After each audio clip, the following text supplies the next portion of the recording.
नमस्कार, मैं हूं आरजू अंसारी और आप देख रहे हैं राष्ट्रीय जगत विजन न्यूज।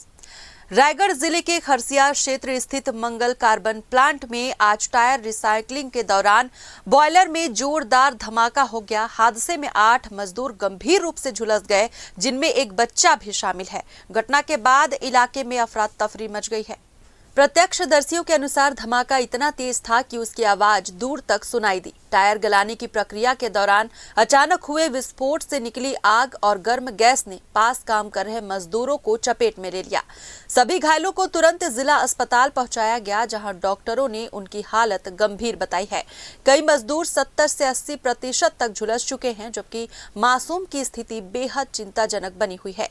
प्रारंभिक जांच में आशंका जताई जा रही है कि बॉयलर में अत्यधिक दबाव या तकनीकी खामी के कारण ये हादसा हुआ। सूचना मिलते ही पुलिस और प्रशासन की टीम मौके पर पहुंची और प्लांट परिसर को सील कर जांच शुरू कर दी है। घटना के बाद सुरक्षा मानकों को लेकर सवाल खड़े हो गए हैं, खासकर ये कि इस खतरनाक औद्योगिक परिसर में एक मासूम बच्चा कैसे मौजूद था और मजदूरों को पर्याप्त सुरक्षा उपकरण मिले थे या नहीं। अधिकारियों ने कहा कि जांच में यदि लापरवाही सामने आती है तो प्लांट प्रबंधन के खिलाफ कड़ी कार्रवाई की जाएगी।